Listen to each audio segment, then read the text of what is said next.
मौन का आश्रय लीजिए, कम बोलिए, अधिकतर चुप रहना सीखिए, तभी नाम चला पाएंगे। जो कार्य कर रहे हैं आप उस पर ध्यान दें, उस कार्य को एकाग्रता पूर्वक करें, वाणी को मौन रखें, उस वाणी से धीरे धीरे नाम उच्चारण करें। कम से कम 24 घंटे में 4 घंटे मौन का तो सबको अभ्यास कर लेना चाहिए। 24 घंटे में 4 घंटे मौन का। तो ऐसे ऐसे बुद्धिमान हो कहेंगे हम 6 घंटे मौन रहते हैं। कब? बोले जब सोते हैं तब। आप 4 घंटे कहते हम 6 घंटे मौन रहते हैं।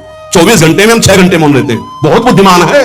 बोले आप 4 घंटे कहते हम 6 घंटे मौन रहते हैं। तो कब आप मौन रहते हैं? बोले जब सोते हैं तो 6 घंटे सोते हैं, मौन ही रहते हैं उस समय। मौन जागृत की कह रहा हूं, 4 घंटे का। नारायण स्वामी के बहुत बड़े महापुरुष हैं।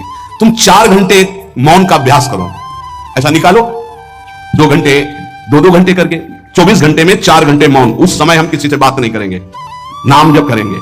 कार्य करो, कार्य करने के लिए मना नहीं कर रहे हैं, कम बोलो। आजकल लोग अपनी जीवनी शक्ति को बोलने के द्वारा बहुत नष्ट कर रहे हैं, व्यर्थ की बातें करते रहते हैं। 4 आदमी चल रहे हो, आप पीछे चलिएगा, सुनते बेमतलब की बातें। नाम जब नहीं होगा वो डिलीट नहीं होगी, वैसे बनी रहेंगी, अगले जन्म के लिए तैयार हो रहा है। इसलिए नाम यदि सिद्ध करना है, नाम का फल लेना है, नाम का आनंद लेना है, तो वृथा भाषण बंद करो, बेकार की बात बंद करो। जितना कम बोलने से काम चल जाए उतना। सामने वाले को बोलने दीजिए, आप बीच में नाम चल रहा है जी, नाम चल रहा है।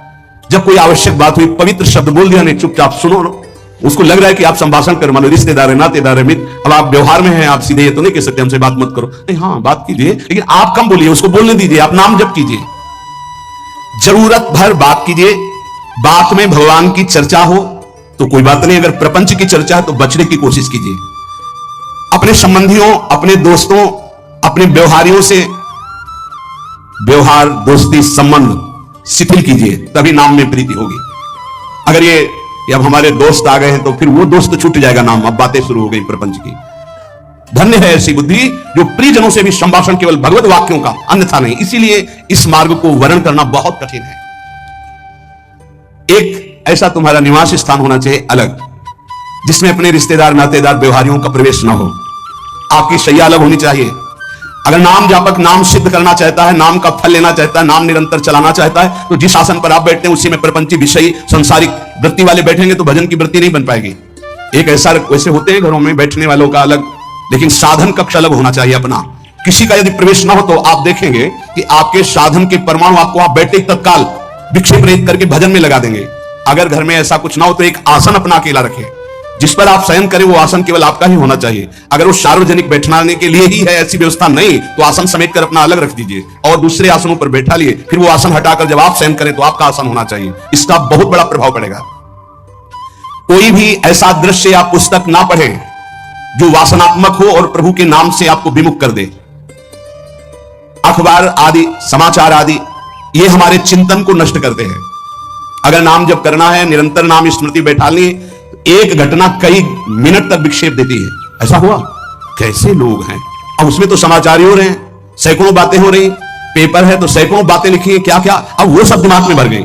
इतना व्यसन है किसी किसी को पेपर पढ़ने का, समाचार पत्र पढ़ने का, कि सुबह होते ही वो विरह में रहते हैं कि पेपर आ जाएगा, आया मिला, तो ऐसी एकाग्रता से पढ़ते हैं जैसे वेदांत चिंतन करने वाला वेदांत चिंतन। चश्मा लगा, चाय रखी, ठंडी हो रही, उससे मतलब बीच बीच में चाय और चश्मा से और पूरे दिमाग में वही। आप क्या करेगा, जो पढ़ा है उसका चिंतन बनेगा, वही बोला जाएगा। अब जहां 4 मिले तो तुम्हें पता है, उत्तर प्रदेश में ये हुआ, मध्य प्रदेश में ये हुआ, चर्चा दिमाग। नाम जापक पूज्य श्री नारायण स्वामी कह रहे। अखबार पढ़ना, दुनिया भर के प्रपंच की जिसमें बातें हैं, ऐसे समाचार, ऐसे टेलीविजन देखना, ये तुम्हारे हृदय में नाम नहीं चलने देंगे, तुम्हारी स्फुरणा को गंदी कर देंगे, बेकार का वक्त खराब होगा। इसलिए अगर आपको पढ़ना ही है तो धार्मिक ग्रंथों को पढ़िए, अपने इष्ट संबंधी ग्रंथों को पढ़िए नाम जपने के लिए। किसी को कभी वचन न दे। 5वां, बहुत बहुत पॉइंट की बात करें, यदि आपने किसी को वचन दे दिया और पूरा नहीं किया तो भजन का फल वहां जाएगा, ध्यान रखना। यही हमसे सब त्रुटियां होती रहती है अपने लोगों से। जाओ आज से बाद वचन दे दिया, हम ऐसा नहीं करेंगे, नहीं करेंगे चाहे मर जाएं। और अपने लोग ऐसे फिसड्डी हैं कि शाम के वचन देते हैं और सुबह फिसल जाते हैं, 2-4 दिन बोलते बोलते चला फिर फिसल जाते हैं। बोले कसम से आज से ऐसा नहीं करें। तो आप इसको खिलवाड़ न समझे, आपके सुकृत नष्ट हो रहे हैं, वासना आपके सुकृतों को नष्ट कर रही। दूसरा, जैसे आपने किसी से कहा कि मैं शाम के 5 बजे आ जाऊंगा, तो 5 बजने में 5 मिनट कम होने पर आपको पहुंच जाना चाहिए, 5 मिनट ओवर होने पर नहीं, उसके पहले ही आपको। ये संतों के जीवन में देखा गया है। समय का बहुत बड़ा जीवन में अस्तित्व है। अगर आप किसी को समय दें फिर उसमें प्रमाद स्थिति नहीं होनी चाहिए। 5 मिनट पहले पहुंचिए। समय दिया है किसी को तो 5 मिनट पहले उसको इंतजार ना करना पड़े। रात को सोते समय नाम जापक उपासक विचार करे, मेरा नाम किन किन कार्यों में छूटा, मेरे से कौन कौन सा पाप हुआ, मैंने कौन सी आज गलती की जो नहीं करना चाहिए, और उसे डायरी में नोट करें। नारायण स्वामी कह रहे हैं दूसरे दिन सावधानी पूर्वक वो गलतियां ना होने पाए जो हमने आज की। जब उपासक सत्य बोलना स्वीकार करता है तो उसके हृदय में डर जागृत हो जाता है। ध्यान रखना, डर ये माया के द्वारा प्रेरित है। अगर व्यापार में सत्य बोलेंगे तो पैसा अधिक नहीं आएगा, अगर हम सत्य बोल दिए तो डांट लगेगी, अगर हम सत्य बोल दिए तो सब लोग जान जाएंगे मैं ऐसा गंदा हूं। सच्ची मानिए, सत्य बोलने का नियम ले लीजिए, आप निष्पाप हो जाएंगे, आप महात्मा बन जाएंगे। अंदर से कोई भी पापाचरण आपके जीवन में नहीं रह जाएगा। भगवान का नाम सत्य है, उस नाम को चलाने के लिए झूठ बोलने वाला नाम को कैसे चला सकता है? सत्य बोलने से यदि तुम्हारा नुकसान हो रहा है तो तुम सह जाइएगा। नारायण स्वामी कह रहे हैं उससे बड़ा लाभ आपको श्री भगवान प्रदान करेंगे। आप सत्य बोलिए। आजकल भगवान पर विश्वास नहीं, इसलिए झूठ पर विश्वास है। कलयुग की ऐसी प्रेरणा है कि सब झूठ बोलने लगे हैं। कोई डरता ही नहीं झूठ बोलने में, पूरा का पूरा। जैसे नहीं कहते कुछ तो सत्य होगा, ऐसे ऐसे महानुभाव हैं कि 100% झूठ बोल जाते हैं। 100%। धन्य है मोबाइल जो झूठ बुलाने में बहुत प्रवीण है, बहुत प्रवीण है। अरे भाई हम नहीं मिल सकते, आज हमारा मन नहीं है, खत्म खेल हो गया, सत्य बात है, नहीं मिल सकते आपसे, मत उठाओ फोन। अगर तुम्हें झूठ ही बोलना है तो फोन क्यों उठाओ? नहीं बोलेंगे, नहीं उठाएंगे तो समझ जाएगा कि उनकी रुचि नहीं। ये झूठ क्यों बोलना? सत्य बोलो। झूठ से यदि आप बच गए तो आपके जिह्वा पे नाम निरंतर चलने लगेगा। ये झूठ ही नाम नहीं चलने दे रहा। असत्य आचरण, छुपाने की वृत्ति, असत्य भाषण, ये नाम में प्रीति नहीं। किसी को भी फुसलाने के लिए झूठ मत बोलिए। सत्य बोलने का अभ्यास कर लिए तो पापी जीव भी महात्मा बन जाए। सत्य आवश्यक है। एक बड़े कागज पर ऐसी जगह लिख के रख लो जहां तुम उठते बैठते देखते हो कि मुझे सत्य बोलने का नियम लेना है, झूठ नहीं बोलना है। सत्य साधन कर लो, फिर देखो नाम कैसे चलता है। तपस्या, बड़े बड़े पुण्य, बड़े बड़े तीर्थ स्नान उतना पवित्र नहीं करेंगे जितना सत्य बोलने से होगा। पर बहुत कठिन है इस समय सत्य बोलना। मतलब बात बात पे असत्य का ही बर्ताव हो रहा है, असत्य का अच्छा ये कोई संसारी आदमी में नहीं, कुछ ऐसे होंगे जो सत्य की वार्ता करते नहीं। प्रायः क्या जाता है, झूठ बोलने में बोल दिया और सामने वाला राजी हो गया, हम निकल गए। लेकिन सत्य ना होने के कारण आप में सत्य आचरण, सत्य स्वरूप भगवान का नाम, भगवान को कहा गया सत्य नारायण, वो नाम नहीं चलेगा। भजन करने का पहला साधन है सत्य बोलना, जबान से सत्य बोला जाए। और भजन की संख्या प्रारंभ में जरूर ले लेनी चाहिए। यदि 10 माला का नियम लिया, 20 माला का नियम लिया तो उसे निर्वाह करो। जैसे यहां शरणागति मंत्र मिलता है तो 11 माला प्रारंभ में दी जाती है कि आपको करना ही है, ज्यादा हो जाए वो ठीक, 11 से कम वो कभी जीवन में नहीं। अपने जीवन में गुरु आज्ञा 11 माला तो करनी है, हर समय करना है। पर ये मन थोड़े दिन तो नियम में चलेगा, इसके बाद छोड़ देगा। दीक्षा तब लेनी चाहिए जब गुरु आज्ञा पे चलने की हिम्मत हो, नहीं तो ऐसे ही नाम जपो करो। जब नियम मिल गया 11 माला तो चाहे प्राण निकल जाए, हमको 11 माला पूरे करने, प्राण निकलने तक गुरु आज्ञा का पालन करना है। यदि आप नाम जब अधिक मात्रा में नहीं करेंगे तो जो आपको नाम मिला है उसका फल आपको अनुभव में नहीं आएगा। क्यों? क्योंकि नाम का हिस्सेदारी होती है, भजन की हिस्सेदारी होती है। जैसे किसी ने प्रणाम किया, वो भजन लिया। गृहस्थी को इसीलिए मना किया कि रास्ते में परिक्रमा मार्ग में हलवा पूड़ी ये सब बट रहा है, हाथ मत फैलाओ। वो दान कर रहा है, सुकृत कर रहा है, और कोई दूसरे ले विरक्त आदि। आप अपने भूख मिटाने के लिए 4 रुपया के चना लेके भले पालो, लेकिन दूसरे के द्वारा दिया हुआ हलवा मत पाओ। यहां धाम आए हो, भगवत कमाई करने आए हो, यहां नाम जप करो, कष्ट सहकर परिक्रमा दो। हो सके 4 रुपए की वस्तु लेकर के आप पशु पक्षियों को पवा दो, किसी एक का पेट भर, तुम मत पाओ दूसरे का। तुम चाहो तो उपवास कर सकते हो या प्राण पोषण के लिए रूखा सूखा थोड़ा खा। ये दूसरे के आराम से धाम में हम आए 2-4 दिन खूब खाए पिए नहीं, भागीदारी हो जाएगी तुम्हारे पुण्यों की। वहां ऐसे फ्री नहीं है कुछ। भजन का भागीदार राजा भी होता है, जिसके राज्य में रह रहे हैं। जो अन्न देता है वो भजन का, जो वस्त्र देता है वो भजन। इसीलिए गृहस्थ को कहीं कुछ भी स्वीकार नहीं करना चाहिए, ये बहुत ध्यान रखिए। अगर आप कहीं तीर्थ साधु आश्रम कहीं जाते हैं, कोशिश कीजिए कि किसी से सेवा ना ले, और अगर सेवा ले तो उसके अनुसार फिर अर्थ दे दे। अगर आपने वहां भोजन पाया, पान पाया, तो उसके अनुसार सोच ले कि अगर हम इतना खरीदते तो कितने का मिलता, वो दे दिया तो आपका भजन बच गया। कभी आपको कोई प्रणाम नमस्कार करे, तत्काल बराबर प्रणाम करो। किसी को अपना भजन का हिस्सेदारी नहीं, सबका मंगल हो। ये भजन जितना बढ़ेगा तो आपको भगवदाकार कर देगा। दिन रात 24 घंटे में 21,600 श्वास चलती है। 21,600 श्वास में 6 घंटा तो सोने के चले जाते हैं, उस समय तो चेतना नहीं रहती। अब हमको अगर 21,600 नाम हमको जपने को मिल जाए तो हमारी हर श्वास सार्थक हो जाए। जो हम 5-6 घंटा सोते हैं उसमें जिनका अभ्यास है तो बात अलग है, नहीं तो वो व्यर्थ जाती है।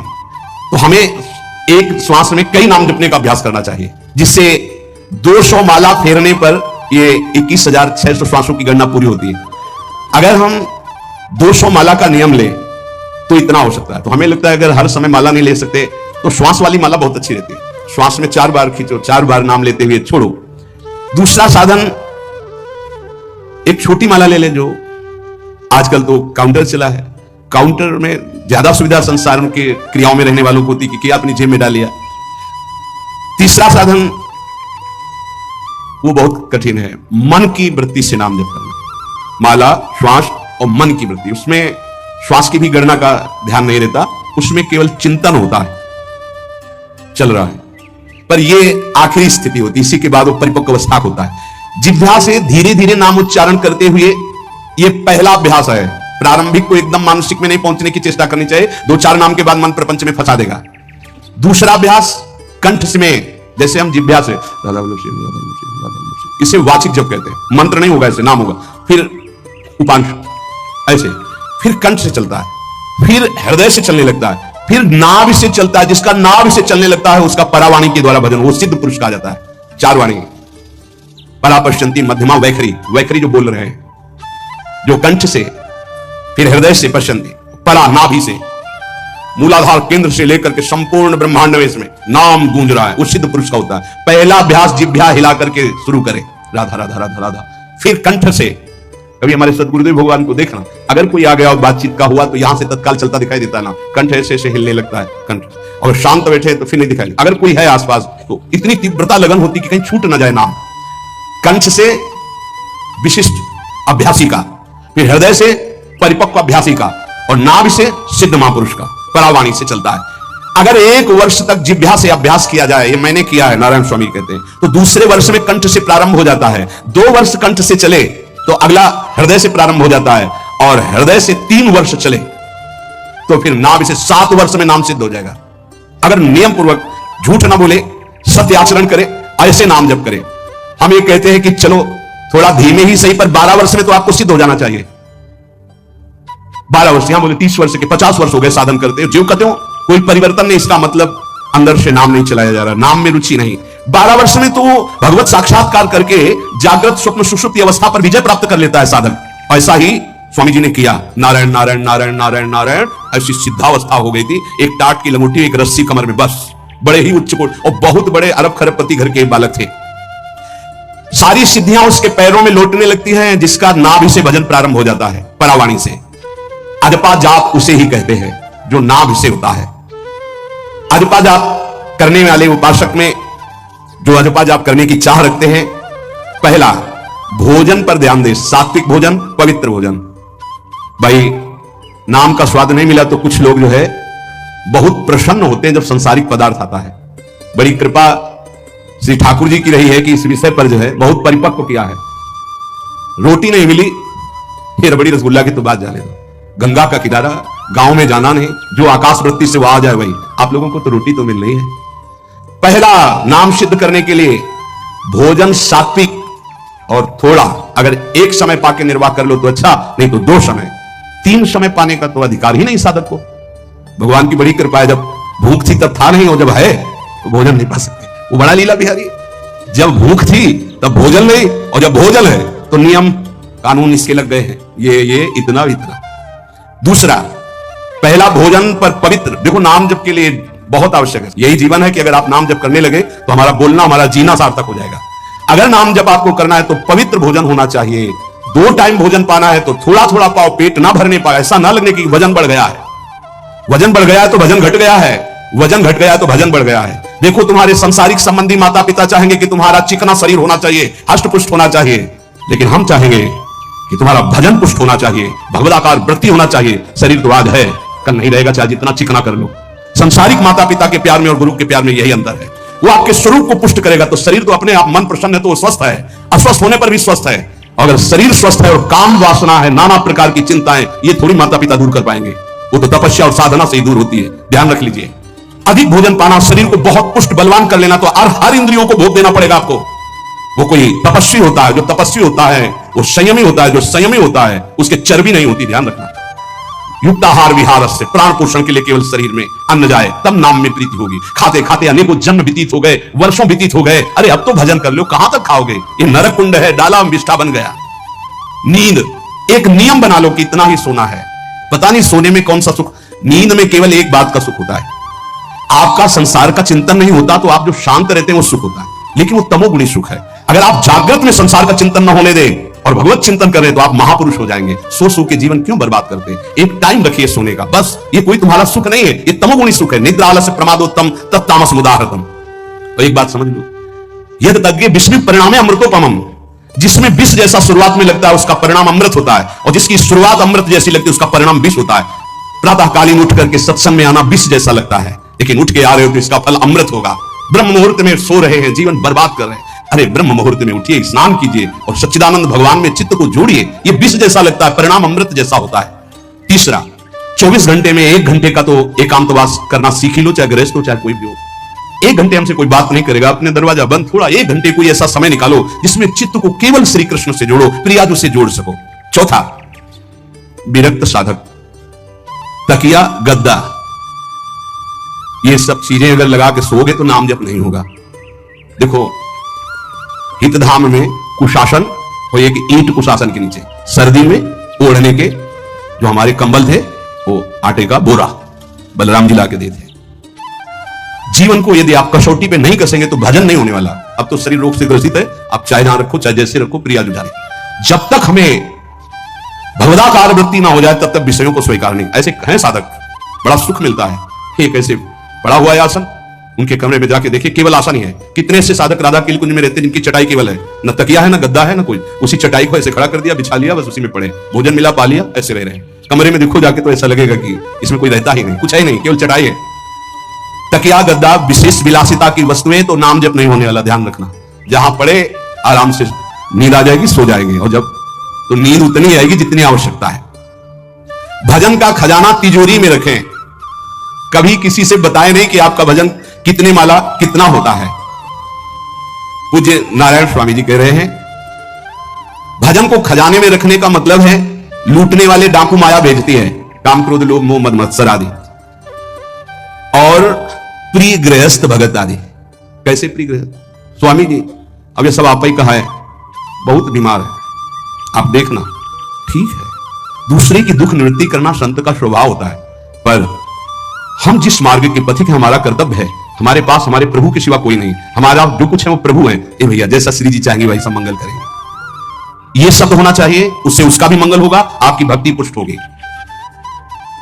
कभी भी जो गृहस्थ में भजन करता है, किसी भी तरह का किसी से भी कोई प्रतिग्रह ना ले, नहीं ले लो, ये लो बढ़िया रख लो, नहीं महाराज हमारा ये मार्किन का गमछा ही काफी है हमारे लिए, नहीं नहीं नहीं, ये प्रसाद पर, हाँ इतना किनका दे दीजिए, भगवत प्रसाद है, ये हमारे लिए पर्याप्त। गृहस्थी में अगर आप भजन करते हैं तो अपने भजन को बचाने के लिए किसी से भी दान पुण्य, किसी का भी बट रहा है वो स्वीकार न करें, किसी से प्रणाम नमस्कार, किसी से अपनी सुविधा सेवा स्वीकार न करें। और जो विरक्त है उसको ध्यान रखना चाहिए कि हमारा जीवन केवल जगत मंगल के लिए विश्वेश्वर भगवान को समर्पित जीवन है, ना हम किसी को शाप दे सकते हैं ना किसी को वरदान दे सकते हैं। सेवक स्वामी की इच्छा को देखता है, ऐसा ऐसा, हाँ प्रियाजू की जैसी इच्छा होगी वैसा नहीं, आप ऐसा नहीं, प्रियाजू का बस जबान से कभी ना किसी के प्रति साप का, और ना हरिराम व्यास जी ने कहा है कि शाप और वरदान हमारे स्वामी की, तो हमें हर बार में यही बोलना है, जैसी प्रियाजू की इच्छा, जैसी श्यामाजू की इच्छा नहीं। आप कुछ कह दीजिए तो राधा राधा राधा नहीं, कैसे मंगल होगा, आशीर्वाद दीजिए राधा राधा राधा, बहुत संभाल के। महात्माओं को इस बात में सावधान रखना चाहिए कि माया ममता का रूप धारण करके तुम्हारी तिजोरी को खाली कर देगी। खजाना लूटने के लिए माया बहुत अनुभवी महापुरुष है, सेवक के रूप में आती है, खास सेवक बनकर। आप तक जहां दगा हुआ है तो खास से हुआ है। जब वृक्ष कटने लगे तो आपस में बात की, भाई ऐसा कौन आ गया जो हमें काट सकता है? बोले हमारा कोई मिल गया। तो कुल्हाड़ में जो बेट है ना, बोले मिल गया कोई हमारा। खास बन करके आती है माया, सेवक सेविका रूप लेके। बहुत अनुभव की बात महापुरुषों की, मान लीजिए विरक्त जनों के लिए खास बात है। सेवक सेविका रूप रख करके माया आएगी। इसके बाद अगर आपने स्वीकार किया फिर तुम सेवक होगे, वो स्वामी होगी। समझ रहे हो? बहुत अंदर से इस बात को समझ लीजिए। अगर आपको भगवत प्राप्ति करनी है तो जब तक शरीर में श्वास रहे सेवा मत स्वीकार करना किसी की। कपड़ा धुलाना, खाना पीना, भीख मांग के खाओ, भिक्षान या आकाश वृत्ति से जियो। जैसे मना ना कपड़ा धो पाओ तो उतने पहनो जितना धो पाओ। किसी को अपनी सेवा में प्रवेश मत होने दो। अपने शरीर की सेवा, अपने जीवन की सेवा जब तक श्वास है तब तक स्वयं करो, नहीं तो तब लग जोगी जगत गुरु जब लग रहे निराश, जब आशा मन में भई जब गुरु और जोगी दास। इसलिए होश में परमार्थ के पथिक को कभी किसी की सेवा नहीं लेनी चाहिए, कभी किसी को सेवक नहीं बनाना चाहिए। भगवत भाव से नेकी कर दरिया में डाल, उपदेश दे दिया, चल अपने मार्ग में। जीवन की बात हमारी अनुभव की मान लीजिए, अगर निर्विघ्न पंथ निर्वाह करना है तो कभी किसी को यहां सेवक न बनाया जाए। सेवक सेविका के रूप में स्वीकार करने वाले साधु का हृदय आग की तरह जलने लगता है। जो जिंदगी भर निश्चिंत और निर्भय रहा उसे भयभीत और चिंतायुक्त होना पड़ता है। अपने भजन को खास तिजोरी में रखे, अपने में जो सिद्धियां जागृत हो कभी प्रकट ना होने दे, उनका कभी प्रयोग ना करे। एक एक शब्द पर ध्यान देना, उसी को भगवत प्राप्ति होती है जो अपनी सिद्धि को प्रकाशित नहीं करता। ये माया त्रिशंकु की तरह लटका देती है, न स्वर्ग में न भूमि में। देखो सेवक जी महाराज कहते ऐसे न वैसे रहे मज रेडो पाछलियो जो करी निर्वासित, न परमार्थ के न व्यवहार के। ये गांठ बांध लो, हाथ जोड़ के कह रहा हूं, सेवा के भाव से माया प्रवेश करती है और स्वामी भाव को रौंद करके सेवक बना लेती है। फिर जैसा चाहती वैसा नाच नचाती है, कोई भी हो। इसलिए होश में, यदि भगवत मार्ग में चले हो तो कष्ट सहो, शरीर की स्वयं सेवा करो। सौभाग्य मत मनाओ कि कोई तुम्हारी सेवा कर रहा है, दुर्भाग्य है जो तुम सेवा ले रहे हो। हाँ, अब शरीर इस काबिल नहीं तो श्री जी जैसा जाने वैसा। जब तक पानी उठा के पीने लायक हो तो किसी से पानी मत मांगना, किसी को अपना मत बना लेना। जब तक भगवत साक्षात्कार ना हो किसी को शिष्यत्व में मत स्वीकार कर लेना, नहीं तो बात समझ लेना, आगे खुद आपको समझ में आ जाएगा। किसी भी तरह से अपनी तिजोरी को ना खुलने देना तो भगवत साक्षात्कार हो जाएगा। बोले नहीं हमारा तो परहित की भावना प्रचार करना है, तो है क्या तुम्हारे पास प्रचार करने के लिए? परहित की भावना के लिए है क्या तुम्हारे पास? जब तक सर्वत्र श्री सुतय बला फिर नाही कछु दामोदर हित, जग में चली चला, जग में चली चला। इसलिए रे मन भजिए नंद लला। पत्नी में, पुत्र में, घर में, धन में आसक्त होकर के हर्षित मत होइए, ये सब छूट जाएंगे। इस संसार में किसी को नहीं टिकना, सबको जाना है। इसलिए हे भाई, उदंडता नहीं, मनमानी आचरण नहीं, प्रभु का आश्रय लेकर धर्म आचरण करते हुए नाम जप करो, जीवन का परम मंगल हो जाएगा।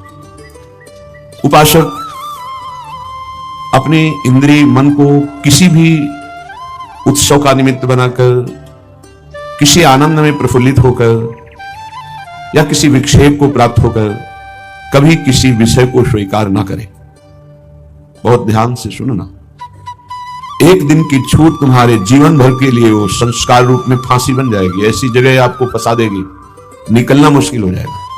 फंसना सहज है, निकलना मुश्किल है। हर भोग एक विशाल अथाह दलदल है, धंसते चले जाओगे, निकलना कठिन है। इस बात को दिमाग में चाहे लिख लो या डायरी पे लिख लो। हर भोग माया का ऐसा दलदल है कि जो इसमें एक बार चखने के लिए कूदा वो धंसता चला गया। गुरु कृपा हरि कृपा निकाल ले तो निकाल ले, या निकला हुआ महापुरुष निकाल ले, अन्यथा वो उसमें डूब ही जाता है। ऐसा दलदल है।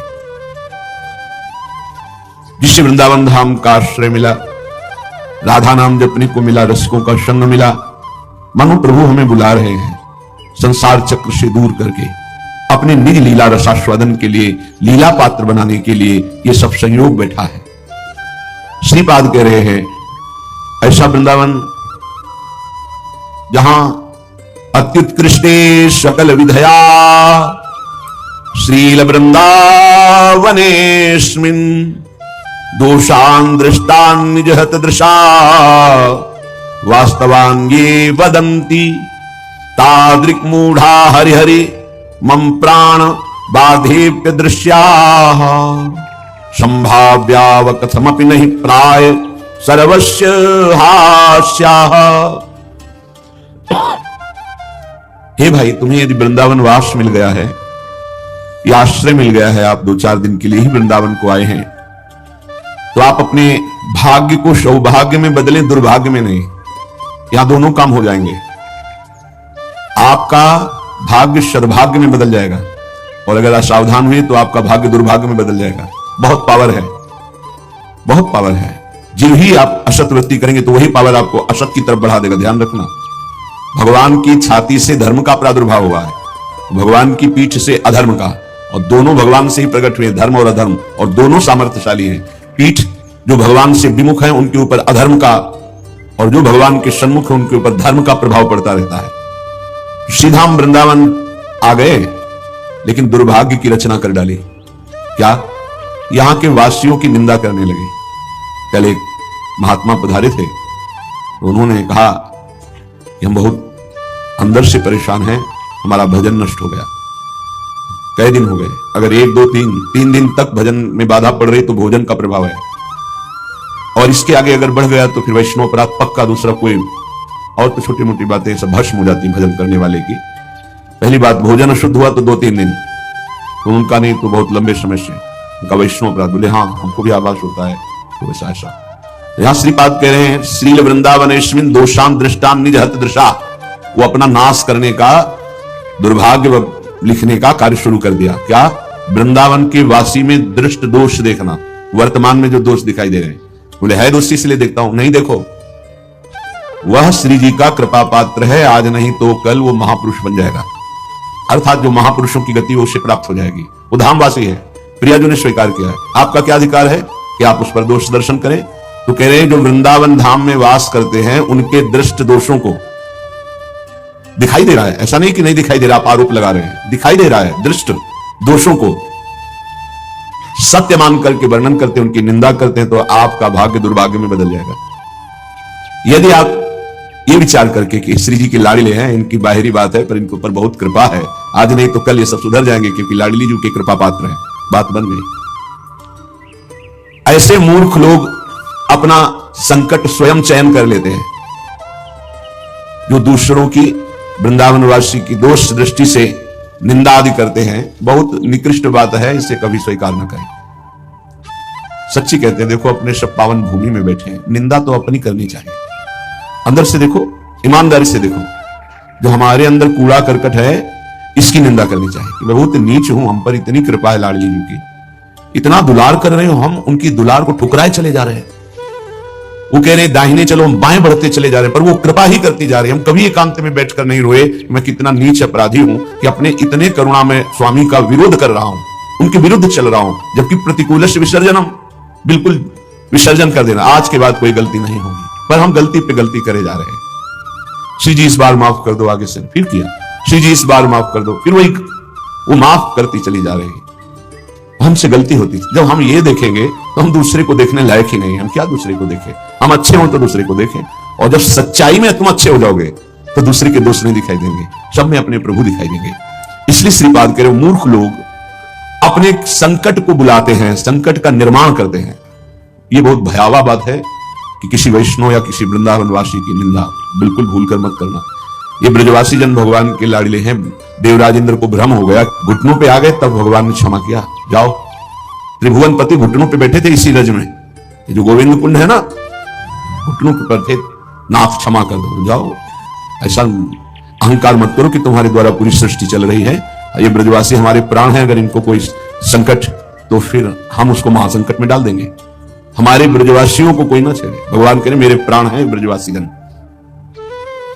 देवराज इंद्र से ज्यादा नाराज नहीं हुए, कारण जानते हो, किया तो उपद्रव ब्रजवासियों को पीड़ा देने का, लेकिन सब ब्रजवासी एक साथ बैठ कर दिए ना, तो लालजू ने थोड़ा तो उन पर शासन किया, फिर कृपा कर दी, लेकिन ब्रह्मा जी के ऊपर कृपा नहीं की क्योंकि अलग कर दिया। ये उपद्रव किए पर सबको इकट्ठा कर दिया, इसलिए ज्यादा इनको पढ़ के देख लेना, ज्यादा नहीं, बस इतना कहा तुम देवराज हो, सतोगुणी हो, अहंकार मत किया करो।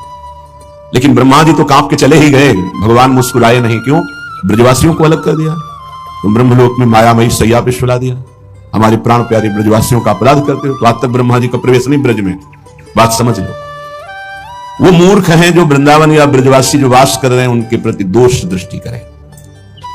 12 वर्ष में तो सिद्ध हो जाता है, 21 वर्ष में क्यों नहीं परिवर्तन हुआ जी? गलती तो जब हमारी गलती, तो हम दूसरों को क्यों दोष दर्शन करने वाली वृत्ति से देख करके निंदा करें, उनका अपमान करें? हमारे अंदर खुद इतनी, ये गलत है तो तुम क्या कर रहे हो? तुम भी तो गलत हो जो दूसरों का दोष दर्शन कर रहे हो। परमार्थ कहता है किसी के भी ना दोष देखने ना गुण देखने, सब में भगवत भाव देखना। संसारी पुरुष क्रिया देखता है, परमार्थ का पथिक कारण देखता है, कारण श्री हरिवंश बनम, क्रिया नहीं देखता है। क्रिया देखने वाला संसारी होता है। श्रीपाद करे वो मूर्ख लोग संकट की स्वयं रचना कर देते हैं। अच्छा, ये कोई पाप नहीं है कि क्षय हो जाएगा तो आप मुक्त हो जाएंगे। ये अपराध है, वैष्णव अपराध। ये तभी क्षय होगा जिस वैष्णव से अपराध बना है उससे क्षमा याचना हो जाए, नहीं तो, या फिर आपको पता नहीं तो गुरुदेव क्षमा कर दे, जाओ कोई अपराध नहीं। तो अखंड मंडलाकारम व्याप्तम इन चराचरम, गुरुदेव सब में व्याप्त है, हर अपराध क्षमा कर सकते हैं वो। गुरुदेव अगर कहते जाओ कोई अपराध नहीं तो कोई अपराध नहीं। गुरु महिमा बहुत बड़ी है। मंत्र मूलम गुरु वाक्यम, मोक्ष मूलम गुरु कृपा। हर अपराध से मुक्ति के लिए गुरुदेव है। गुरुदेव मुझे पता नहीं क्या अपराध बन गया, लेकिन है कोई अपराध, क्षमा कर दो। उन्होंने कहा जाओ कोई अपराध नहीं, तो पूरी सृष्टि का अपराध क्षमा हो जाएगा। गुरुदेव में ऐसी सामर्थ्य, वो भगवान का साक्षात कृपा वपु है। कभी किसी को ऐसा महसूस हो तो अपने गुरुदेव भगवान से क्षमा मांग ले। अगर नहीं पता चलता कि किस वैष्णव का अपराध बना है तो गुरुदेव से क्षमा मांग ले। श्रीपाद कह रहे हैं ऐसे व्यक्ति हमारे चाहे प्राण संकट में पड़े हो, कभी समीप ना आवे, मैं इनका दर्शन न करूं, इनका संभाषण न सुनूं। जो संतों की, ब्रजवासियों की, वैष्णव की, भगवत भक्तों की निंदा करते हैं, ऐसे लोग हमारी दृष्टि में ना आवे, कभी हमारे कान में इनकी आवाज ना पड़े, और कभी प्राण संकट होने पर भी मैं इनकी सेवा स्वीकार ना करूं। क्योंकि ऐसे लोगों का विषय सेवन करना, दिया हुआ भोजन पाना, या उनके पास बैठना, या उनकी दर्शन करना, इस सारे साधन को हास्यास्पद बना देते हैं, उपहास योग, अर्थात कुछ नहीं रह जाता जो ऐसे लोगों का संग करता है। अपराध नहीं, निंदा नहीं होनी चाहिए, बहुत सावधान। पूज्य श्री चंद्रशेखर बाबा जी महाराज वो कहते थे कि ब्रजरज, ब्रजलता और ब्रजवासी, इन तीन से श्रद्धा बिगड़ गई तो बात तुम्हारी बनेगी नहीं।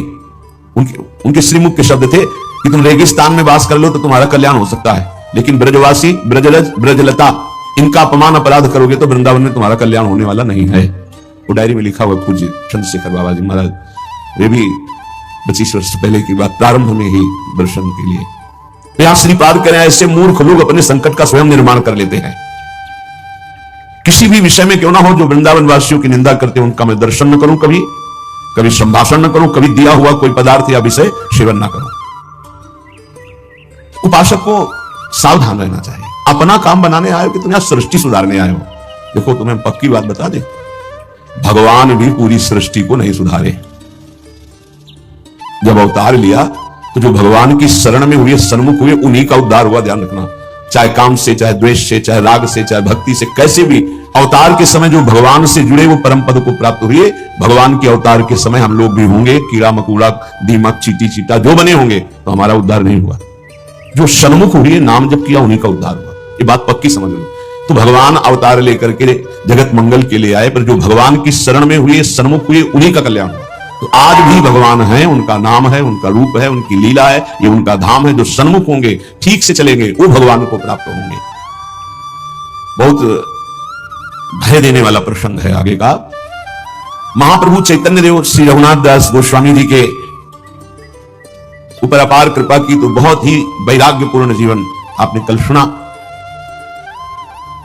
ये भगवान ऋषभदेव जी अपने पुत्रों को उपदेश कर रहे हैं। उसी श्लोक को महाप्रभु ने कहा कि गुरुर् न सास्यात् स्वजनो न सास्यात्, पिता न सास्यात्, जननी न सास्यात्, दैवं न तत्स्यान्न पतिश्च सास्याम्, न मोचयेद्यः समुपेत मृत्युम। वो गुरु नहीं है जो अपने शिष्य को भगवत प्राप्ति न करा दे, मृत्यु के पास से छुड़ाकर अमर पद न प्रदान कर दे। वो गुरु नहीं। गुरु न सास्यात्, वो कैसा गुरु जो अपने शिष्य को भगवत प्राप्ति न करा दे। वो कुटुंबी स्वजन नहीं है जो भगवान के भजन में ना लगा दे। अगर भगवान का भजन नहीं करने देता तो त्यागी प्रिय न राम वैदे ही तजिए ताहि कोटि बैरी सम जद्य परम स्नेही। वही कुटुंबी है जो भगवान के भजन में लगा, जो भगवान के भजन में बिन्न पैदा कर दे, भगवान में ना लगने दे। वो हमारा कुटुंबी नहीं, वो हमारा स्वजन नहीं, वो हमारा करोड़ों वैरियों के समान है। पिता न सास्यात्, वो पिता नहीं है जो मुझे भगवान के मार्ग में ना बढ़ाए, बढ़ने से रोक दे। वो पिता नहीं। ये बड़ी उत्तम उपदेश वृत्ति भगवान विष्णु। वही पिता है जो अपने पुत्र को भगवत प्राप्ति करा दे।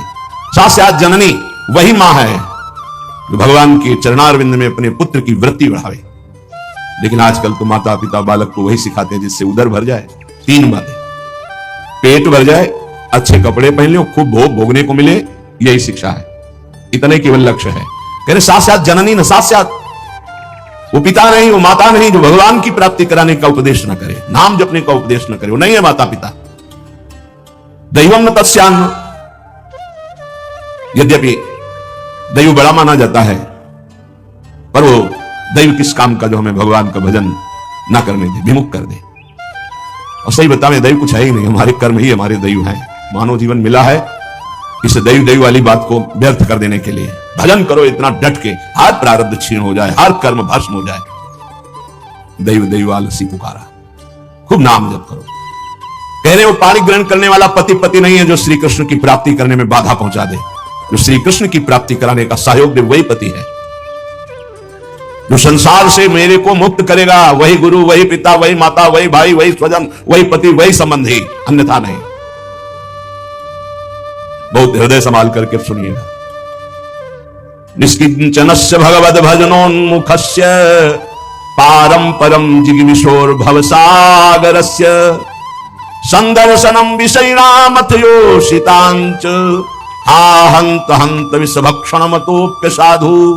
हे साधु विरक्त, बहुत खेद और दुख की बात, यदि संसार रूपी समुद्र से पार जाने के लिए तुमने विरक्त भेष ले लिया, वैराग्य भेष ले लिया और विषयी पुरुषों का संग करते हो और विषयी स्त्रियों का संग करते हो, तो इससे अच्छा है कि जहर खा के अपनी शरीर की वृत्ति पूरी कर देनी चाहिए। हा हंत हंत विष भक्षण खूब साधो। दूसरा भाव, इससे अच्छा तो जहर है कि बहुत शरीर ही छूटेगा, लेकिन यह विषय तो अनेक जन्मों तक तुम्हें नरक पहुंचा देगा। सचमुच सचमुच भगवान की भक्ति निष्किंचन ज्ञाननिष्ठ वैराग्यनिष्ठ जो है वही पूर्ण रूप से कर पाते हैं। जब कोई भगवान के मार्ग में चलता है तो ये 3 खाइयां होती जहां उसको माया गिराती है। पहली खाई है कंचन, वित्त तृष्णा, रुपया पैसा का संग्रह करना। ये देखा है, समझ नहीं पाया जाता और धोखा हो जाता है। थोड़े थोड़े रुपया संचय करते हुए पधार गए, वो रुपए विषयी पुरुषों ने प्रयोग किए। बड़े बड़े चरित्र देखे हैं, स्वयं कभी खर्चा नहीं किया, संतों की सेवा में नहीं लगाया, समाज की सेवा में नहीं लगाया, बड़े बड़े बॉक्सों में बंद करके रख के और पधार कर चले गए। बाद में उनके परिवार के जनों ने अधिकार कर लिया। बहुत बड़ी गलती। साधु को कभी भी अपने नाम पैसा नहीं रखना चाहिए, ये लिख लीजिए। गुरु के द्वारा सेवित हो या इष्ट के द्वारा सेवित हो, अन मांगे आगे आवेगो, स्वामी जी महाराज करें, स्वामी हरदास जी। बिल्कुल ऐसा न सोचे कि मैं इतने लाख जमा कर लूं तो पूरे जीवन आराम से खाऊंगा। तो प्रभु का भरोसा नहीं, लक्ष्मीपति का, कि जिस समय जरूरत होगी बिना दस्तखत के तुम्हारे पास आ जाएगा। जैसे बैंक में जाओ दस्तखत करो फिर पैसा मिलता है, यहां दस्तखत की भी जरूरत नहीं, ठीक समय पर वो वस्तु पहले से आ जाएगी, पक्का समझ लीजिए। फिर इसके बाद है कामिनी। जब वो कंचन पर विजय प्राप्त करके धन पर, अब इन बातों को थोड़ा नाटक रूप में ले लिया जाता है। एक परमहंस जी हमें मिले यमुना के किनारे, बड़े ही वीतराग ब्रह्मलीन महापुरुष। तो जिस आश्रम में हम थे वो यमुना के पावन पुलिन पर था। ये बात है बिंदौर, जब भ्रमण करते उस पार इछावर है, इस पार बिंदौर। तो जिस आश्रम में रुके थे तो उनसे प्रार्थना की कि स्वामी जी आप रुक जाइए एक रात्रि, वो भी संभाषण दर्शन का सौभाग्य मिलेगा। बड़े ही महापुरुष, छांदोग्य उपनिषद पास, बस लंगोटी इतना अचला, एक छड़ी, क्या ब्रह्म मूर्ति तेज हो गए। स्वीकार कर लिया। तो तखत में गद्दा बिछाकर वैसे ऊपर वस्त्र, उनका नहीं नारायण, हम ऐसी जगह बैठते हैं जहां कोई उतार ना सके। बोरा बिछाइए, बोरा में। वो स्वामी जी आपके लिए नहीं, ये यहाँ की मर्यादा, संतों की मर्यादा पर ये गद्दा, ये इसके ऊपर पलंग पोष, ये संतों की मर्यादा नहीं थी बेटा, जमीन में बिछाओ। ऐसे एक एक चेष्टाएं उनकी थी कि थप्पड़ की तरह पड़ती थी।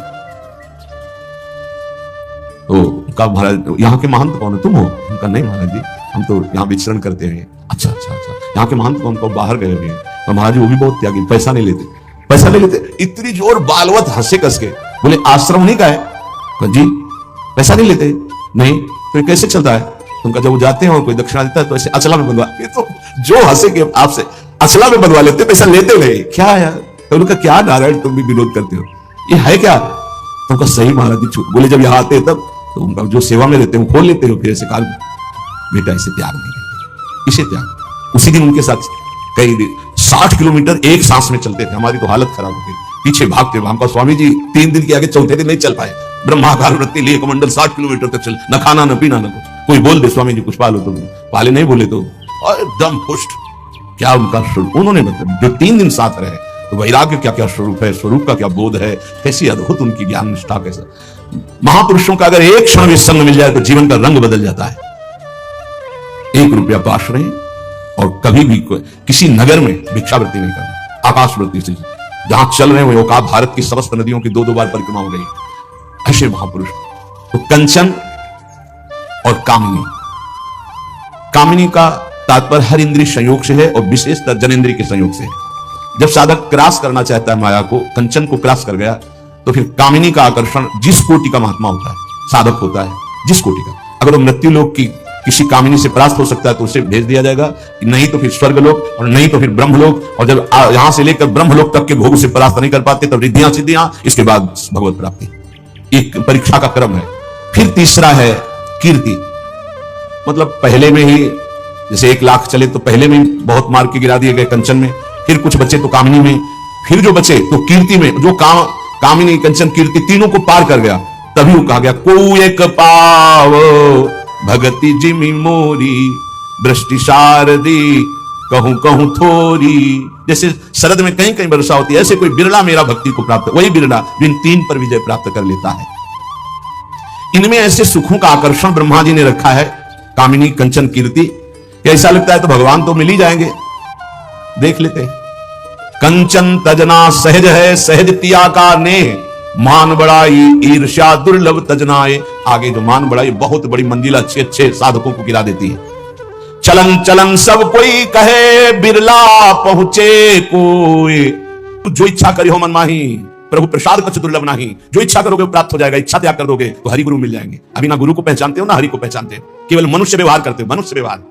कहते जरूर हो गुरु ब्रह्मा गुरु विष्णु गुरुदेव महेश्वरा गुरु साक्षात परब्रह्म तस्मै श्री गुरुवे नमः, सबको श्लोक याद है, लेकिन परब्रह्म थोड़ी देखते हो, मनुष्य देखते हो। तभी तो अनुकूलता में जय जय, प्रतिकूलता में पता नहीं लगा, प्रतिकूलता में पता ही नहीं लगा कि कहां हो। ये है भगवान की माया का प्रचंड रूप। हरि गुरु कभी प्रतिकूल होते हैं? कभी नहीं। जैसे मां कभी प्रतिकूल नहीं हो सकती, और वो हो भी सकती क्योंकि मोह से युक्त ज्ञान की धारा में। और गुरु और हरि ये तो ज्ञान समुद्र है, यहां से प्रतिकूलता की गुंजाइश ही नहीं है। पूज्य राधा बाबा कहते हैं जैसे सूर्य भगवान से कह दिया जाए कि तुम्हारी ताकत हो तो अंधकार दिखाओ, दिखाई नहीं सकते। ऐसे एक विनोद की भाषा में कहा जाए भगवान से कि तुम हमारा मंगल कर दो, तो भगवान की ताकत नहीं कि मंगल कर दे, क्योंकि मंगल भवन में मंगल हो ही नहीं सकता। जहां सूर्य वहां अंधकार टिक ही नहीं सकता, जहां भगवान वहां मंगल हो ही नहीं सकता। तो भगवान और भगवान के भक्त अभेद होते हुए भी अंतर पाया गया। अंतर पाया गया, क्या पाया गया? भगवान की उपस्थिति हृदय में होते हुए माया बनी रही, लेकिन भगवान के भक्त का आश्रय लेते ही हम माया का त्याग करने लगे। मुरे मन प्रवश विश्वासा राम ते अधिक राम कर दासा। फिर भगवान या भगवान के भक्त से प्रतिकूलता की कैसे संभावना हो सकती? भोग त्याग करी विष समान तजी ममता राग गुमान, छिन छिन तन मन धन सो केवल करो भजन निर्माण। ये धर्म विरुद्ध भोगों का त्याग कर दे। विष के समान है ये, जब चढ़ते हैं तो पागल बना देते हैं और जन्म जन्म तक के लिए ऐसे संस्कार पुष्ट करते। तुम समझते हो 5 मिनट भोग लिया क्या होगा? ये 5 लाख जन्म तक नहीं मिटेगा। 5 लाख जन्म तक बार बार मैसेज आता रहेगा, आपने भोगा, ये भोगा, इसको भोगो और भोगो, जलोगे। इसलिए संत जन कहते हैं विष एक जन्म नष्ट करता है, विष लाखों करोड़ों जन्म तक नष्ट करते रहते हैं। हम कुछ साधना से कर पाए ऐसा हमें दृढ़ विश्वास नहीं है, पर आपकी कृपा से सब कुछ संभव हो सकता है। आप कर तुम अकर तुम अन्यथा कर तुम सर्व समर्थ हैं। हार चुका हूं सब जगह से। इंद्रियां, मन, प्राण, अहंकार ये सब बड़े बलवान हैं। हे नाथ, इनको हम अपने अधीन कर सके ऐसी सामर्थ्य नहीं। इसलिए जैसे हम मलिन विचार वाले, मलिन आचरण वाले, वैसे के वैसे हम आपको समर्पित हैं। हम जैसे हैं आपके हैं। सौंप दिए मन प्राण तुम्ही को, सौंप दिए ममता अभिमान, जब जैसे जी चाहे बरतो अपनी वस्तु सर्वथा मान। प्रभु, हमारी एकमात्र ममता आपके चरणों में हो जाए, है ऐसा नहीं कह सकते, हो जाए। ये ममता भी आपके चरणों में समर्पित है। आप खींच लीजिए, मेरा हम आपके दासत्व से युक्त हो जाए। आप ऐसा कर दीजिए, मेरा मन, मेरे प्राण आप में समर्पित हो जाए। आप स्वीकार कर लीजिए और जैसा चाहो वैसा करो। कोई सिकवा शिकावत नहीं, कोई आपसे प्रश्न नहीं, कोई शर्त नहीं। देखो, जब तक ऐसा समर्पण नहीं होगा तब तक प्रेम लायक हृदय नहीं होता। प्रेम के लिए हृदय ऐसा अनिवार्य है। सौंप दिए, सौंप क्या दिए? आपके हैं ही, बस भ्रमवश आपकी वस्तु को हम अपना मान रहे थे, इसलिए त्वदीयम वस्तु गोविंदम तुभ्यमेव समर्पये। हे प्रिया प्रीतम, आपकी दी हुई वस्तु आपको समर्पित है। हम नहीं संभाल पा रहे, हम इन्हें गंदा कर रहे हैं, तन को, मन को, इंद्रियों को, प्राणों को, अहम को दूषित कर रहे हैं, हम नहीं संभाल पा रहे आपकी धरोहर, तो आपकी दी हुई वस्तु आपको समर्पित कर रहे हैं। अब जैसा चाहो आप बर्ताव करो। सौंप दिए मन प्राण तुम्ही को, सौंप दिए ममता अभिमान, जब जैसे जी चाहे बरतो अपनी वस्तु सर्वथा मान। मत सकुचाओ मन की करते, सोचो नहीं दूसरी बात, मेरा कुछ भी रहा न अब तो तुमको सब कुछ पूरा ज्ञात। हे सर्वज्ञ प्रभु, ये सब आपको समर्पित है। जैसी स्थिति चाहो दे दो, जैसी परिस्थिति चाहो दे दो, चाहे विपत्ति दे दो, चाहे संपत्ति दे दो, अब कोई प्रश्न नहीं होगा आपसे। हे नाथ, आप सर्वज्ञ हो, आप मेरे हृदय की बात को जानते हो, आप स्वच्छंद रूप से परम स्वतंत्र, जैसा चाहो वैसा बर्ताव करो। हे प्रभु, मान अपमान दुख सुख से अब मेरा रहा न कुछ संबंध, तुम ही एक कैवल्य मोक्ष हो, तुम ही केवल मेरे बंधु। रहूं कहीं कैसे भी रहती, बसी तुम्हारे अंदर नित्य, छूटे सभी अन्य आश्रय अब, मिटे सभी संबंध अनित्य। एक तुम्हारे चरण कमल में हुआ विसर्जित सब संसार, रहे एक स्वामी बस तुम ही, करो सदा स्वच्छंद विहार। हे स्वामी, एकमात्र आप ही अब मेरे तन मन प्राण अहंकार सर्वस्व के स्वामी हो, जैसा चाहो आप व्यवहार करो। मुझे मान से कोई संबंध नहीं, अपमान से संबंध नहीं, किसी से कोई ममता नहीं, एकमात्र बस आपके चरणों से संबंध है। इसका फल क्या होता है? इसका फल होता है छूटे सभी अन्य आश्रय, अन्य चिंतन, अन्य आश्रय, अन्य भाव छूट गया और बसी तुम्हारे अंदर नित्य। प्रभु के अंतर में हमारा स्थान बन गया और प्रभु हमारे अंतर में खेल करने लगे। जब तक किंचन मात्र भी हमारा अपनापन मन से, इंद्री से, अहम से, तन के संबंधियों से, भोगों से, तब तक लीला का प्रादुर्भाव नहीं होता। और जब सर्वस्व समर्पित, अहम शून्य, कहीं किसी में कोई अपनी अहमता ममता नहीं, तो आगे एक अद्भुत स्थिति का वर्णन करते हैं। अब जब सब समर्पित हो गया तो प्रभु देख रहे हैं, नित्य निरंतर स्मृति अबाध और अखंड हो गई। क्योंकि हमारा भजन तभी टूटता है जब किसी वस्तु, व्यक्ति, स्थान में अपनापन होता है। देख लीजिए, जहां अपनापन होगा वहां बिगड़ने पर द्वेष हो जाएगा। अपनापन को राग कहते हैं। राग और द्वेष दो ही चिंतन के हमारे विषय बनते हैं अंदर में। और जब किसी से अपनापन नहीं तो परायापन नहीं, राग नहीं तो द्वेष नहीं, तो अपने आप निर्द्वंद भजन होता है। जब भजन होता है निर्द्वंद, तो ऐसी आनंद की स्थिति होती है कि अपने आप स्वरूप बोध होने लगता है। प्रसन्न आत्मा को स्वरूप बोध होता है, अखंड प्रसन्नता, उसी में अपने स्वरूप का बोध होता है। और ये सब एक क्षण में हो जाता है। इसके लिए कोई तिथि तारीख, जन्म जन्म लग जाए और कृपा हो जाए तो एक क्षण में स्वरूप बोध हो जाए। जहां प्रभु को पूर्ण समर्पण, पूर्ण ममता प्रभु के चरणों में, तो लीला का प्रादुर्भाव हो गया। अंतर में हो रहा खेल अति मधुर विलक्षण, बाहर कैसे दिखे वह निशब्द अलक्षण। ऐसे समर्पित उपासक के हृदय में एक विलक्षण खेल हो रहा है। हृदय में बाहर के चर्म चक्षुओं से उस खेल को नहीं देखा जा सकता और निशब्द वो खेल है, अनिर्वचनीयम प्रेम स्वरूपम। इसलिए उसका शब्द के द्वारा वर्णन नहीं किया जा सकता जो समर्पित हृदय में क्रीड़ा होती प्रियालाल की। कौन बताए किसे यहां के कैसे अनुभव, आ न सके पल एक छोड़कर वह रस नित्य नव। ऐसा नित्य नवीन नवीन रस विलास हृदय में प्रिया प्रीतम का होता है कि उसको बताने की फुर्सत ही नहीं। कौन रस बाढ़े जहां बोली बोली भार रही, क्योंकि नवम नवम रस के रसास्वादन में एक एक वृत्ति फंस गई। प्रभु के रूप, प्रभु की लीला, प्रभु के गुण, नव नवायमान रूप। कैसे वो वर्णन करे? वर्णन करने के लिए एक स्थायी रूप चाहिए, पर वो नव नवायमान रूप तो कैसे वर्णन करे? और फिर आवे तो कैसे आवे उसको छोड़कर जो नव नव रस का रसास्वादन कर रहा है? कौन बताए, किसको बताए और कैसे बताए?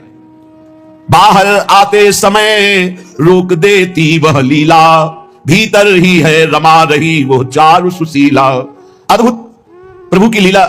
बाहर व्यवहार में व्यक्ति उतरना चाहती है पर वहीं डूब जाती, फिर डूब जाती, फिर लीला में डूब जाती है। अंतर में ऐसा अद्भुत रस बरसता है कि बाहर आने की हिम्मत ही नहीं रह जाती, बहिर्मुख होने की हिम्मत ही नहीं रह जाती। उस लीला का त्याग बड़ा ही कठिन असंभव, इसीलिए बन रहा नहीं बाहर कुछ संभव। चलती लीला ललित अपरमित नित नव नूतन, कुसुम सरोवर ही क्यों अगणित सर निकुंजवन। अद्भुत अद्भुत सरोवर, अद्भुत अद्भुत निकुंजों में हमारे प्रियालाल ऐसी अद्भुत लीला कर रहे और वो सब हृदय में हो रही है। वो संपूर्ण समर्पित उपासक उस लीला रस में छका हुआ, मधुर मनोहर सुधामयी लीला नित्य होती, जगी उसी में वृत्ति बाह्य जग में वह सोती। बाहर क्रियाएं होते हुए भी वो निष्क्रिय है, व्यवहार में होते हुए भी उस व्यवहार रहित है, कर्म में अकर्म और अकर्म में कर्म, अद्भुत स्थिति। बाह्य जगत से वो सोता हुआ सा दिखाई देता, लेकिन अंतर में लीला चल रही है। मन इंद्री सब अंग बुद्धि उसमें ही तन्मय हुए, इसी से बाह्य बुद्धि के कार्य सभी लय। देह शुद्धि का विस्मरण, पर देह के संपूर्ण कार्य यथावत वैसे ही होना, यह सामर्थ्य है भगवत लीला की। ये तब प्रकाशित होती है जब उपासक का हृदय पूर्ण समर्पित हो जाता है। इस लीला आनंद से बढ़कर के कोई आनंद नहीं है। भगवदानंद का जो तारतम्य वर्णन करते हैं शास्त्र हमारे, पहली बात तो यह कहते हैं कि कोई भी कुछ भी करता है तो अपने सुख के लिए करता है, हमें सुख प्राप्त हो इसलिए, वो किसी और के लिए नहीं करता। नावा अरे पत्यु कामाय पति प्रियो भवति, आत्मनस्तु कामाय पति प्रियो भवति। नावा अरे जायायै कामाय जाया प्रिया भवति, आत्मनस्तु कामाय जाया प्रिया भवति।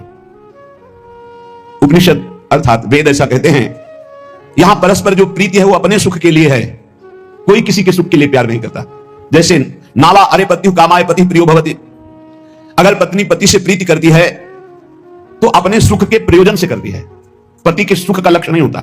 नावा अरे पत्यु कामाय पति प्रियो भवति, वो पति को प्यार करती है तो अपने सुख के लिए करती है। ऐसे ही आत्मनस्तु कामाय पति प्रियो भवति, यदि पति पत्नी से प्यार करता है तो वो अपने सुख के लिए करता है। जहां अपने सुख में बाधा हुई वहां कोई प्यार दिखाई नहीं देगा। अपने सुख के लिए ही सब जीव प्यार करते हैं, सब क्रियाएं करते हैं, सब विचर रहे हैं केवल अपने सुख के लिए। नावा अरे जायाई कामाय जाया प्रिया भवति, आत्मनस्तु कामाय जाया प्रिया भवति। इसी तरह से जो पुत्र वित्त जो भी सुख है वो अपने सुख के लिए है। हमें सुख मिलता है इसलिए हमें पुत्र प्रिय है, पुत्री प्रिय है, धन प्रिय है, मकान प्रिय है, हमें सुख मिलता है। जिस दिन हमें सुख मिलना बंद हो गया हमारा प्यार कहीं नहीं रह जाएगा। अब ये सुख का तारतम्य देखना है कि वास्तविक क्या इनमें सुख है। देखो यहां कह रहे हैं नावा अरे पत्यु कामाय पति प्रियो भवति, पति प्रिय नहीं है, पति से कामना की पूर्ति होती इसलिए प्रिय है। ऐसे कितने उदाहरण हैं, पुत्र के लिए, पत्नी के लिए, माता पिता के लिए, अलग अलग संबंधों में। हमारा शास्त्र कहता है हम केवल सुख से प्यार करते हैं, सुख से, अपने सुख से। अगर हमको दुख का संबंध दिखाई देने लगे तो सब संबंध छोड़ दें, और सुख है नहीं, केवल सुख की छाया में फंसा करके ये माया हमें बांधे हुए है, जिसे तुम सुख समझते हो ये सुख नहीं, सुख की छाया है, समझ पड़ती नहीं, ये गिरधर की माया है। जैसे किसी व्यक्ति की छाया को पकड़ने चलो कभी पकड़ में नहीं आएगा, क्योंकि वो व्यक्ति की छाया है। तो ये सुख की छाया से दिखाई देती है मृत्यु लोक में या ब्रह्मा के द्वारा रचे हुए अन्य लोकों में। सुख तो सुख सिंधु भगवान के नाम रूप लीला धाम में है। इस सुख का तारतम्य वर्णन करते हुए कहते हैं कि सबसे बड़ा सुख जो आनंद सिंधु सुख राशि, सीकर तय त्रैलोक सुपासी। सीकर कहते हैं एक बूंद जैसे ऐसे मारो उसमें जो छोटे कण निकलते हैं उसे सीकर कहते हैं। आनंद समुद्र भगवान के एक बिंदु के एक सीकर के सुख से पूरा त्रिभुवन सुपास, पूरा त्रिभुवन सुखी हो रहा है। जो सुख का आभास भी मिल रहा है वो सच्चिदानंद भगवान है, इसलिए सुख का आभास मिल रहा है। शास्त्र कहता है यदि आनंद की प्राप्ति करनी तो आनंदो ब्रह्मेति व्यजानात् आनंदाद्धेव खल्विमानि भूतानि जायन्ते आनंदेन जातानि जीवन्ति आनंदम प्रत्यभि संविशन्ति। वेद कहता है आनंद से ही हमारी उत्पत्ति हुई है, हम आनंद सिंधु भगवान के अंश हैं, इसलिए सहज सुख राशि, चेतन अमल सहज सुख राशि। आनंद ब्रह्म है, उसी आनंद ब्रह्म से हमारी उत्पत्ति हुई, अर्थात हम उसके अंश हैं। हमारा स्वरूप भी आनंद स्वरूप ही है और आनंद की ही हम खोज कर रहे हैं, आनंद के लिए ही हम कर्म कर रहे हैं, आनंद के लिए ही हमारा जीवन है। पर हम आनंद में प्रविष्ट होना नहीं जाने कि आनंद है कौन सा। हम समझते हैं शरीर में आनंद है, पुरुष शरीर में, स्त्री शरीर में, अमुक धन में, अमुक भोग में, अमुक क्रिया में। आज तक किसी को आनंद नहीं, ग्लानि और पश्चाताप प्राप्त हुआ। आनंदम ब्रह्मणो विद्वान विभेति को तस्यन् आनंदो ब्रह्मेति व्यजानात्। जो परमात्मा है, योगी जन जिसे परमात्मा कहते हैं, ज्ञानी जन जिसे ब्रह्म कहते हैं, भक्त जन जिन्हें भगवान कहते हैं, प्रेमी जन जिन्हें लाडिले कहते हैं, वो आनंद स्वरूप हैं, वो सुख समुद्र हैं। भयग्रस्त प्राणी जब तक इनकी शरण में नहीं आएगा तब तक कुछ भी कर ले वो आनंद को प्राप्त नहीं हो सकता। हमारा सब जगने से लेकर सोने तक और बाल्यावस्था से लेकर के वृद्धावस्था तक और जन्मने से लेकर मरने तक एक ही चेष्टा कि मुझे आनंद मिल जाए, क्योंकि हम आनंद के अंश से आनंद की खोज कर रहे हैं। यदि तत् सुकृतम रसो वैशः रसम हिवायम लब्ध्वानंदी भवतु। वो परमात्मा स्वयं रूप तत्व रूप है, पूर्ण रस स्वरूप है, और जो इस रस स्वरूप परमात्मा को जान लेता है वो ब्रह्मानंद में डूब जाता है, वो आनंदमय हो जाता है। हम आनंद की खोज कर रहे हैं भोगों में। वो वेद शास्त्र पुराण ऋषि मुनि क्या कह रहे हैं कि आनंद स्वरूप परमात्मा है, और जो उस परमात्मा रस स्वरूप परमात्मा का अनुभव कर लेता है, जान लेता है, वही आनंद को प्राप्त होता है। देखो आनंद का तारतम्य बतलाते हुए श्रुति कहती है इस मृत्यु लोक में युवावस्था हो, जवान शरीर हो, श्रेष्ठ आचरण हो, वैदिक सिद्धांतों को जानने वाला हो, अपनी इंद्रियों के शासन में कुशल हो, सफल कर्मण्यता हो, शरीर में कोई रोग ना हो, बड़ा सुंदर हो, बलवान हो, खूब सुदृढ़ शरीर हो, धन संपत्ति हो, मनमानी भोगानंद प्राप्त करने के लिए सुंदर हर वस्तु उसके पास हो, सुंदर स्त्री, वैभव, हर सब कुछ। इसे कहते हैं एक मानुषानंद, मृत्यु लोक का। सुनते जाना, इसे कहते हैं मानुषानंद। और जब कोई उत्तम कर्म करता है, शुभ कर्म करता है, तो उत्तम कर्म करके वो गंधर्व योनि को प्राप्त होता है, उसको मनुष्य गंधर्व कहते हैं।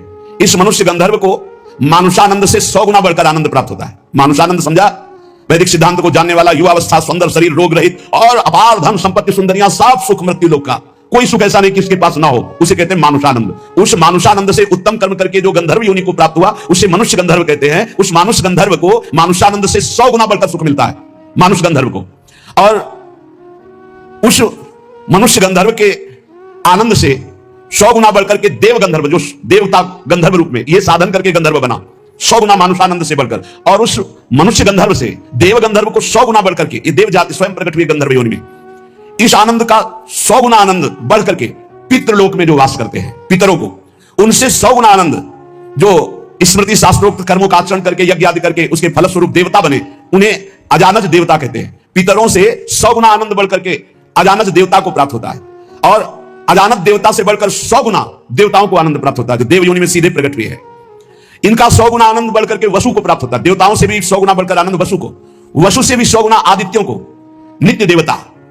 इनसे आदित्यों से 100 गुना बढ़कर के आनंद इंद्र का।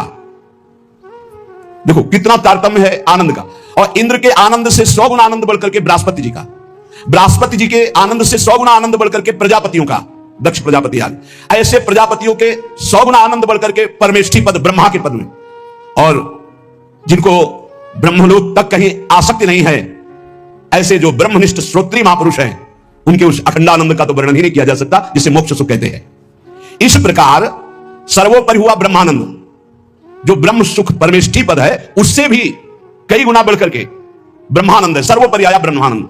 अब कह रहे हैं, जरा ध्यान से सुनना, ब्रह्मानंदो भवेद देशो चेत परार्ध गुणी कृतः नैति भक्त सुखाम बोधई परमाणु तुलामपि। परार्ध कहते हैं एक के ऊपर 17 शून्य लगावे, एक लिखे और 17 शून्य लगावे तो जो संख्या बनती है उसे परार्ध कहते हैं। अगर ब्रह्मानंद से में 1 और 17 शून्य लिख करके गुणा किया जाए, मानुषानंद से 100 गुना 100 गुना 100 गुना 100 गुना ऐसे बढ़ते आए, तो सबसे बड़ा सुख हुआ परमेष्ठी पद ब्रह्मा का, और ब्रह्मा से अनंत गुना बढ़कर सुख हुआ ब्रह्मानंद, मोक्ष सुख। और उसमें परार्ध गुणी करता, 1 लिख करके 17 शून्य लगा करके ब्रह्मानंद में गुणा किया जाए, तो प्रिया प्रीतम के प्रेम रस के आगे वो कुछ नहीं है। कह रहे हैं परमाणु तुला में, परमाणु बहुत छोटी वस्तु थी, प्रिया प्रीतम के प्रेम भक्ति के आगे जो सुख मिलता है, उस सुख के आगे ब्रह्मानंद में 1 लिखकर 17 शून्य लगाकर परार्ध का गुणा किया जाए, तो जो संख्या आएगी वो प्रेम रस के आगे कुछ नहीं, परमाणु के समान भी नहीं। इतना अपार सुख प्रिया प्रीतम के प्रेम में है। हम प्रिया प्रीतम के प्रेम के उपासक मानुषानंद में ही फेल हो रहे हैं। गंधर्वानंद, अजानज देवता, देवता वसु, आदित्य, फिर देवराज इंद्र, बृहस्पति, प्रजापति, ब्रह्मा का सुख, और फिर ब्रह्मानंद, और फिर ब्रह्मानंद से भी परार्ध गुणीकृता। ये प्रिया प्रीतम का प्रेम वो परमाणु तुल्य भी नहीं है। ऐसे प्रिया प्रीतम के भजन के लिए, प्रेम के लिए हम मानुष सुख में अपना भजन छोड़ देते हैं। हमारी क्या स्थिति है? इसलिए उपासक को चाहिए कि अखिल विकार शून्या नित्यानंदमयी, भोग त्याग समर्पितात्मा, अचिंत्यानंद दिव्य परमानंद स्वरूपा प्रीति पराकाष्ठा, स्वसुखानुसंधान कल्पना लेस शून्या, श्याम विदुवदन चकोरी, श्री कृष्ण मनोमनस्विनी, श्री कृष्ण प्राण प्राणा, ऋषि मुनि मना कर्षक चित्ताकर्षणी, श्री कृष्ण हृदया, श्री कृष्ण जीवना, श्री कृष्ण स्मृति रूपा, श्री कृष्ण सुखै कमना, श्री कृष्णानंद प्रवर्धनी, श्री कृष्ण प्राणाधिदेवी, श्री कृष्ण आराध्या, श्री कृष्ण आराधिका, नित्य कृष्णानुकूल्यमयी, श्री कृष्ण प्रेम तरंगिणी, श्री कृष्ण अर्पित मनोबुद्धि, श्री कृष्ण सेवामयी, श्री कृष्ण आस्या, श्री कृष्ण आश्रिता, श्री कृष्ण कीर्ति ध्वजा, श्री कृष्णात्म स्वरूपा श्री लाडली जी की उपासना में अपना अस्तित्व मिटाना होता है। जिसे ब्रह्मानंद की भी चाह का त्याग हो जाता है, वो प्रिया प्रेम को प्राप्त होता है। इसलिए उपासक को चाहिए कि पहले अपना लक्ष्य दृढ़ करे। जीवन का चरम और परम लक्ष्य एकमात्र भगवत प्रेम, भगवान की प्राप्ति। ध्यान दीजिए, प्रियालाल की उपासना में सबसे पहले उपासक को दृढ़ निश्चय करना है, आशा बंधा, दृढ़ आशा, इसी जन्म में मुझे प्रियालाल का प्रेम प्राप्त होगा, इसी जन्म में हम प्रियालाल को प्राप्त होंगे, पक्का। बुद्धि केवल प्रियालाल के विषय में ही विचार करे। जीवन भर हमारा एक ही कार्य है साधना का, मय्येव मन आधत्स्व मयि बुद्धि निवेश है। प्रियालाल में मन लगाना है, प्रियालाल में बुद्धि लगानी। बुद्धि का काम है निश्चय करना, मन का काम है संकल्प विकल्प करना। अब निश्चय तो हमारा दृढ़ हो गया कि प्रियालाल ही हमारे हैं, निश्चय हो गया कि सुख है प्रियालाल में, बस ये झूठे संसार में नहीं। अब संकल्प विकल्प करने वाले मन को रूप की प्रियालाल के नाम में, रूप में, लीला में, धाम में लगाना है। श्री भगवत ऋषि जी महाराज कह रहे हैं, हम शिष श्यामा श्याम के गुरु, हम श्यामा श्याम।